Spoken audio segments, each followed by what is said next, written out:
Salut l'équipe asymétrique et bienvenue sur le macro crypto du 25 juin 2024. On va tout de suite regarder les indicateurs fondamentaux du BTC. Le MVRV ratio, il est en train de baisser encore depuis plusieurs semaines consécutives. Et là, pour l'instant, ce qu'on peut voir, c'est que les multiplicateurs de gains sur le BTC sont largement en train de diminuer. Donc, il y a de plus en plus de peur qui est en train de se créer sur le marché avec des personnes qui achètent des bitcoins mais qui ne se retrouvent pas à être à profit immédiatement et donc ça crée du doute et des personnes qui peuvent lâcher leur bitcoin à bas prix. Ici, on a le NUPL, on peut voir que lui, il est plutôt stagnant. Donc, tout simplement, il n'y a pas eu de forte prise de profit sur cette montée. Et pour l'instant, les gens hold leur BTC avec des profits non réalisés. Et sur le SOPR, ce qu'on peut voir, c'est que on a eu justement plusieurs phases où il y a eu des grosses prises de profit et aussi des bitcoins vendus à perte. Donc là, par exemple, si on regarde, il y a eu des prises de profit en mars, le 22 mars, et ça a été fait sur les 63 000 $. Puis ensuite, on a eu d'autres prises de profit sur les 64 000 $ et des prises de profit le 27 mai. Et ça a été sur les 68 000 $. Et encore là, il y a quelques jours, le 21 juin, on a eu des prises de profit sur les 64 000 $. Donc là, des gens qui ont vendu avec des beaux multiplicateurs de profit. Et par contre, ce qu'on peut voir, c'est qu'à chaque fois que cet indicateur est venu chercher dans les scores qui étaient inférieurs à 1, c'est-à-dire qu'il y a eu des bitcoins qui ont été vendus à perte, donc par exemple ici au niveau des 58 000 $, après, on a eu des jolis rebonds et ça nous a indiqué des pics de peur sur le marché. Et là, on vient d'avoir un pic de peur qui a eu lieu le 22 juin. Et aussi hier, je pense qu'il y a eu des bitcoins qui ont été vendus à perte.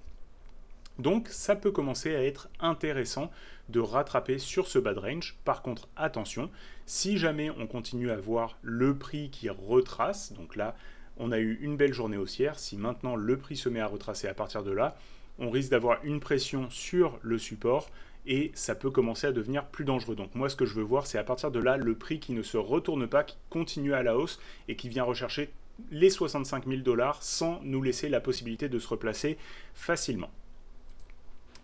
Maintenant, si on regarde un petit peu l'intérêt social, on peut voir que sur le volume de tweets, on est toujours sur une décroissance. Par contre, sur Ethereum, on est plutôt sur une stagnation. Donc, peut-être intéressant qu'il y a un petit peu plus d'intérêt qui revient sur Ethereum, alors que sur Bitcoin, il n'y a pas du tout d'intérêt en ce moment. Si on regarde le trafic web, on va pouvoir voir que les rushs Google, c'est pareil. On n'a pas vraiment d'intérêt ici sur le BTC. Sur Ethereum, c'est la même chose. Coinbase, c'est stagnant. Les NFT, c'est complètement mort. Et Uniswap, c'est pareil, c'est complètement mort. On peut le voir ici, les volumes de recherche sur le Bitcoin, sur Ethereum, sur Coinbase, etc. etc. Donc pour l'instant, on peut constater que ce qui reste plutôt trendy, c'est Solana, le Web3 et tout ce qui est on-chain. Mais on voit que c'est plutôt quand même sur une tendance baissière, même pour Solana. Le Fear and Greed Index, lui, il est venu chercher la zone des 30, ce qui nous indique là aussi qu'il y a eu un pic de peur sur le marché. Donc pour moi, quand je vois pic de peur plus réaction positive du prix, je me dis que c'est un bon endroit pour commencer à réaccumuler des positions. Mon but, ça va être de les amener jusqu'à la zone des 65 000 $. Aux 65 000 $, je veux voir le prix continuer et ne pas laisser d'opportunité de se repositionner. Si on commence à retracer tout de suite ou aux 65 000 $, je vais commencer à être plus prudent sur la continuation haussière de notre pattern. Ce qu'on peut voir au niveau des ETF, c'est que pour l'instant, c'est plutôt des ventes en fait sur toute la semaine dernière. Donc là, pas de surprise. Les retail qui achètent des ETF, ils ont largement déchargé et donc les ETF ont été forcés de sortir des bitcoins. Pour ce qui est de Hong Kong, on peut constater que c'était plutôt la même chose, mais que là, depuis 2 jours, il y a une petite réaccumulation. Donc intéressant quand même de noter que les Chinois commencent à réaccumuler des positions à la hausse. Pour ce qui est des liquidations, on peut voir qu'à un jour, c'est plutôt vers le sud. Donc là, on a quand même eu un achat de dip qui a été assez conséquent. Donc si le prix retourne dans les 58 000 $, ça va faire quand même assez mal pour le court terme. Mais par contre, on peut voir que sur la semaine, c'est plutôt au nord. Et donc si on retourne vers les 66-67 000 $, on peut faire quand même pas mal de dégâts. Si on regarde la heatmap de liquidation, donc sur les 24 heures, on peut voir qu'il y a des grosses liquidations à aller chercher au niveau des 60 000 $ et qu'au nord, on est déjà allé faire une partie du travail et qu'il en reste un petit peu à faire au niveau des 62 500. Si maintenant on se passe sur une semaine, on peut voir que le travail qu'il y avait à faire au sud a plutôt été fait. On est allé chercher toutes les liquidations, il ne reste vraiment pas grand-chose. Et par contre, là, on a une belle zone au niveau des 65 000 à aller rechercher. Donc, un rebond de ce bad range jusqu'aux 65 000, ça paraît assez probable. Maintenant, si on se place sur le mois, on peut constater que là aussi, le travail a été plutôt bien fait. On est allé vraiment purger toutes les liquidations qu'il y avait à faire sur une baisse de prix. Et là, maintenant, on se retrouve avec des très grosses liquidations à aller chercher aux 72 000 $, avec un autre cluster au niveau des 70 000 et un autre au niveau des 67 000. Donc, encore une fois, plutôt intéressant d'aller chercher au nord si jamais on veut aller liquider du monde. Et si on se met au niveau du trimestre, là, on peut constater encore une fois que c'est au niveau des 72 000 qu'on a les plus grosses liquidations. Le travail dans le range a plutôt été fait. Donc, à part de retourner sur les 50 000 $ comme on l'avait vu sur le 6 mois, donc je vais le remettre pour qu'on puisse avoir un visuel. Donc ici, sur le 6 mois, on peut voir que dans la zone des 50 000 $, on pourrait réaller chercher beaucoup de liquidations si le prix veut continuer à baisser. Donc, ça pourrait être une zone potentielle de rebond, avec une autre zone ici au niveau des 42 000. Mais pour l'instant, les gros clusters de liquidation sont plutôt au nord, sur la zone des 70 à 75 000 $. Maintenant, si on va regarder un petit peu les graphiques et qu'on commence par le BTC en weekly, on peut voir qu'on a toujours notre range qui est très bien défini. Pour l'instant, on est retourné sur le bad range et il y a eu une réaction du prix, donc ça c'est plutôt encourageant pour l'instant. Et on a la VWAP ancrée qui continue à faire support, donc ça c'est une deuxième indication plutôt intéressante. On peut voir que cette VWAP c'est la moyenne des volumes sur cette période qui date depuis décembre 2023.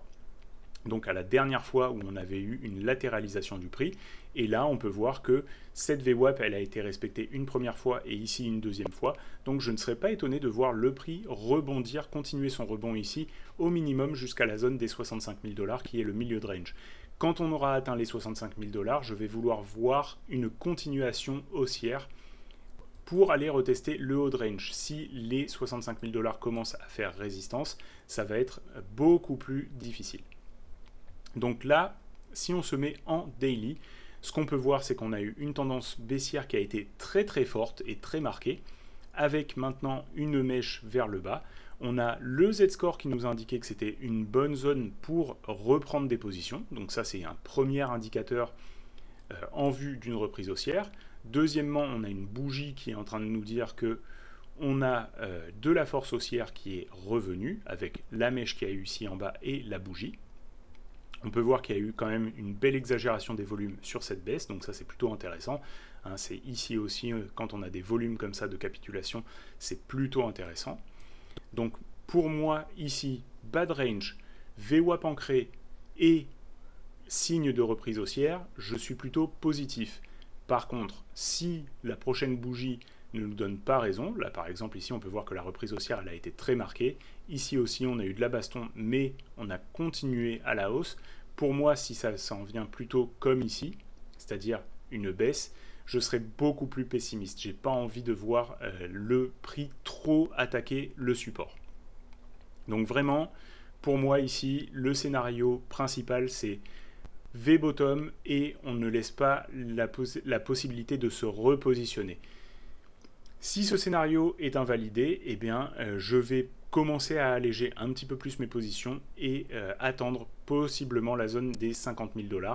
Tant que la VWAP ancrée, elle ne cède pas, il ne faudra pas être non plus dans un excès de pessimisme. On a vu que là, on a quand même des indicateurs sur le sentiment qui nous ont donné un signe de bottom aussi. Donc il y a plusieurs indications qui vont dans le sens d'un rebond. Mais si jamais on a tort, il ne faudra pas non plus tenir trop longtemps les positions. Au niveau de Ethereum contre le BTC, je trouve que c'est très très positif. Personnellement, j'aime beaucoup ce que je suis en train de voir ici, donc j'en avais parlé déjà dans la dernière vidéo. Et pour moi, le fait qu'on ait une handle après ce V-bottom et que pour l'instant on soit en train de travailler tranquillement cette résistance, je trouve ça plutôt positif. Ici, si on se met en daily, on peut voir que ça est en train de faire tranquillement pression sur la résistance sans être trop visible. Donc moi, je trouve que c'est plutôt un joli pattern, donc je serais plutôt tenté de dire que on peut légèrement surpondérer l'Ether si on voit que le Bitcoin continue de reprendre de la force. Si on regarde Ethereum contre l'USD en weekly, on peut voir que c'est un petit peu la même chose que sur le Bitcoin. On est retourné chercher ici cette zone de support. Pour l'instant, on voit qu'il y a une mèche qui s'est formée vers le bas, donc ça veut dire que les boules ont commencé à essayer de défendre ce support. Mais c'est pareil, on ne veut pas non plus voir le support être trop travaillé. Donc là, on a une bougie de reprise, on a la mèche et on a des forts volumes. Ce qu'on veut voir, c'est maintenant le prix qui recommence à monter et ne nous laisse pas la possibilité de se positionner facilement. Si on regarde maintenant la dominance du Bitcoin, on peut voir ici que on est retourné chercher la zone des 54,34. Pour l'instant, on n'a pas cassé vers le bas, mais cette stagnation ici commence à nous dire que peut-être les altcoins vont recommencer à prendre un petit peu de dominance. Donc on va voir. Pour l'instant, on veut voir le Bitcoin reprendre une tendance haussière au minimum au sein de son range daily et weekly. Et si cet indicateur commence à casser à la baisse pendant qu'on est dans une latéralisation sur le BTC avec une reprise haussière sur les unités 4 heures, etc., on va pouvoir commencer à revenir sur certaines altcoins. Pour ce qui est des altcoins que je voulais présenter aujourd'hui, eh ben, il y en a quelques-unes que je trouve qui sont positives contre le Bitcoin. Donc on va en faire le tour rapidement. Pour moi, il y a Ondo qui est toujours un des tops. Je l'ai repris sur cette zone-là. Donc la zone où on a eu la mèche. Et pour l'instant, plutôt un bon achat. Mais on va voir, hein, bien entendu, ce qu'on veut voir, c'est une continuation haussière de ce pattern. Donc là, je suis prêt à voir un petit peu de latéralisation, comme on l'a vu ici. Mais il n'y a rien de sûr, bien entendu. Quand on prend des trades, on prend toujours un risque que le scénario qu'on a fait ne soit pas validé. Pour moi, si le cours continue à la baisse, j'ai mis des prix auxquels je voulais continuer à en accumuler et j'ai aussi bien entendu une invalidation. Donc je sais que le capital que j'ai mis dans ce trade, je peux en perdre jusqu'à 50% si jamais mon trade est invalidé et ce n'est pas un trade qui va être significatif sur mon capital si jamais je perds 50%. Donc je suis complètement OK avec ce trade-là. Faites bien sûr vos scénarios et prenez toujours en considération ce que vous allez devoir perdre si jamais vous devez invalider votre scénario. Ici, je trouve que CFG, là aussi, est plutôt intéressant. Donc celui-là, j'en avais déjà parlé. C'était un coin que j'avais tradé précédemment sur lequel j'avais tradé ce range, en fait, qui m'avait permis de faire des belles plus-values. Et là, je trouve qu'on est encore une fois dans la même configuration où on est en train de faire un bottom contre le Bitcoin et possiblement de revenir tester le haut du range. C'est sur le narratif des Real World Assets, donc là aussi un narratif intéressant, comme Ondo en fait, et on peut voir qu'il y a un joli bottom contre le Bitcoin qui a déjà été défendu plusieurs fois. Donc pour moi, cet asset il est en range, il est assez facile à trader. Si le range continue, ben, on peut avoir des très belles performances à aller chercher. On peut alléger par exemple sur le milieu de range ou alors remonter son stop sur le milieu de range. Donc il y a plusieurs façons de le trader et il est sur une très bonne localisation pour prendre une position. On a STX contre le BTC. Là aussi c'est pareil, on peut voir cette zone qui a été travaillée de nombreuses fois, qui a fait support et résistance de nombreuses fois. Et là on est revenu, on fait une genre d'avalanche haussière ou de railway trike. Donc pour moi, j'ai envie de voir de la latéralisation ici, et si je vois que le prix arrive à tenir ici, à faire des petits patterns de W en weekly, je vais être très intéressé à le reprendre pour venir le ramener sur ce haut de range qui lui aussi a été travaillé plusieurs fois. On a Océan contre le Bitcoin, donc comme j'en avais parlé dans une des précédentes vidéos, je pense que c'était il y a 2 semaines, les coins de l'AI avec Nvidia qui est un des top performers, là ils ont tous perdu au moins 50% de leur valeur. contre le BTC et contre l'USD. Donc il peut y avoir beaucoup de personnes qui ont revendu leur coin à perte et qui n'y croient plus, et là ça peut commencer à être intéressant d'en réaccumuler. Donc pareil, j'ai envie de voir des patterns en W ici se former. Cette mèche ici, elle ne me donne pas confiance, mais si on commence à voir des petits patterns en W se former avec un Bitcoin qui ne fait plus peur, qui continue à latéraliser ou qui reprend un petit peu de valeur, ça pourra m'intéresser. Bien sûr, je présente tous ces coins contre le BTC, parce que pour moi, ce qui est le plus important, c'est d'acheter des coins qui surperforment le Bitcoin. Si c'est pas pour surperformer le Bitcoin, je ne suis pas du tout intéressé à m'exposer à plus de volatilité. Ensuite, Solana, lui c'est pareil, il a un bas de range ici qui est très bien défini. Donc on peut bien sûr voir un épaule tête-épaule, mais pour moi ce que je vais considérer c'est que tout le monde voit l'épaule tête-épaule, tout le monde est dans la période de peur en ce moment, et moi ce que je vois c'est que pour l'instant le bottom il est toujours défendu, et qu'on a une jolie bougie ici qui est en train de se faire, donc on peut reprendre une position ici et l'invalider si finalement l'épaule tête-épaule est bien confirmée et qu'on continue à aller vers le bas. H-bar contre le BTC, lui je l'avais mis parce qu'il est sur un vraiment joli bottom et qu'on a le Z-score qui a commencé à nous donner une indication, et pour moi il y a un trade qui est très clair ici, c'est-à-dire on est sur le bottom et on a une zone ici de résistance, donc on peut le reprendre pour le ramener vers la résistance. Par contre faire bien attention parce que on peut voir qu'il y a une zone qui a été fortement travaillée ici aussi, et donc ça veut dire que ça c'est maintenant une résistance qui est sur le chemin aussi. Le BNB contre le BTC, je trouve que c'est un des plus jolis coins, vraiment, il a un très beau graphique contre le Bitcoin. Pour moi, ça sent vraiment qu'on va aller rechercher au minimum cette zone-là, et plus si affinité. Je suis exposé depuis un bon moment sur le BNB, donc rien n'a changé pour moi, je continue à garder des positions sur le BNB. Et je pense que c'est un asset qui a une très belle tendance haussière de long terme contre le Bitcoin. Donc je suis plutôt intéressé à rester sur le BNB. RLC contre le BTC, lui c'est un petit peu la même chose que CFG et que HBAR. Il est sur un bas de range. Ce range il a été bien dessiné, on sait exactement comment ça se passe dans ce range, donc si le range doit continuer, ça peut être très intéressant de prendre des positions dans ce bas de range et de les ramener sur le haut de range contre BTC.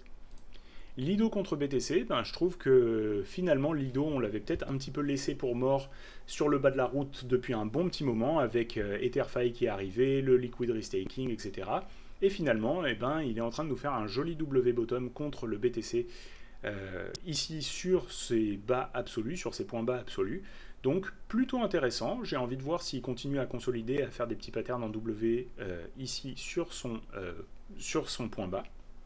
Et si c'est le cas, je serais quand même plutôt intéressé à le remonter jusqu'à sa zone de résistance qui est ici. XRP, c'est un asset qui est très cyclique contre le BTC. Ça fait des années et des années qu'il nous fait ce même bas contre le BTC, ce même point bas contre le BTC. Donc pour moi, c'est qu'il y a un avantage ici à acheter du XRP pour le ramener sur le haut de range contre le BTC. Ici, il faut noter que sur le chemin, il y a une résistance qui est très importante, qui se trouve à ce niveau-là. Donc là, je l'ai prise peut-être un petit peu large. On va la raffiner plutôt en se disant ici. Donc quand ça revient ici, ça peut être une bonne localisation pour alléger et garder une petite position si jamais ça continue jusqu'au haut de range. Mais il y a un avantage probable à prendre une position ici de XRP contre le BTC. Et Rose contre le BTC, c'est un trade que j'avais pris aussi précédemment. Je voulais le ramener jusqu'au haut de range, ça a un petit peu failé ici. Je suis ressorti de ma position quand j'ai eu cette bougie rouge. Donc ça ne m'a pas fait non plus le plus beau trade de l'année, mais ça m'a fait des petits gains. Et là je trouve qu'il est en train de revenir dans une configuration sur son bas de range qui me rappelle un petit peu ce qui s'est passé précédemment. Donc je ne suis pas inintéressé à le ramener sur son haut de range. Ça c'est plutôt un narratif qui est sur les identités décentralisées.